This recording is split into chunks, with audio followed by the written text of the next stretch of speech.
అది baby's day out అని cinema, దాని మీద బేస్ చేసింది సినిమా. ఈ సినిమా చూపించాడు, చాలా బాగుంది, బాగానే ఉంటుంది అనిపించింది నాకు. ఇంత రివర్స్లో రియాక్ట్ అవ్వలేదు. ఓకే, సరదాగానే ఉంటుంది, వాడికి ఏమీ తెలియదు, ఆటపాటగా తీసేయచ్చు, మన కంట్రోల్లోనే ఉంటుంది కదా సినిమా అంతా, తీసేయచ్చు. అండ్ అమల అప్పుడే blue cross of Hyderabad hospital start చేసింది. ఫండింగ్ అవసరం, నేను ఇవ్వలేక అని కాదు, ఏదో చేసి ఒక సినిమా చేసి ఇవ్వచ్చు అమలకి, అప్పుడు ఫండింగ్ ఇవ్వలేక అని కాదు. బట్ వీడు చేసిన సినిమాతో ఆ ఫండింగ్, దానికి వచ్చిన ఒక ఫండ్ క్రియేట్ చేస్తే దట్ బ్లెస్సింగ్స్ ఆ బాయ్కి ఎప్పుడు ఉంటాయి అనేది ఒక థాట్ వచ్చింది నాకు.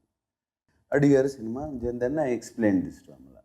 అమ్మ బ్లూ క్రాస్ అనగానే ఓకే అంది, వెంటనే చేసాడు ఓకే. ఎక్కువసేపు కానీ అవును ఫండ్ వచ్చిన డబ్బులంతా బ్లూ క్రాస్కి ఇచ్చేస్తాను అన్న, ఆ సినిమా మీద వచ్చిన డబ్బులంతా వెంటనే ఓకే అంది.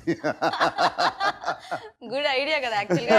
ఆల్రెడీ అక్కడ అమ్మాయిలు అసలు మామూలుగా లేదు ఫ్యాన్ ఫాలోయింగ్.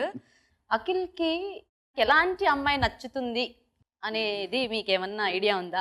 ఏం ఐడియా, ఇంకా చిన్న పసిపిల్లాడు, జస్ట్ 20 పిల్లోడు అలా చేస్తారా? పసిపిల్లోడు చేసినట్టు ఉందా డాన్స్ ఫైట్?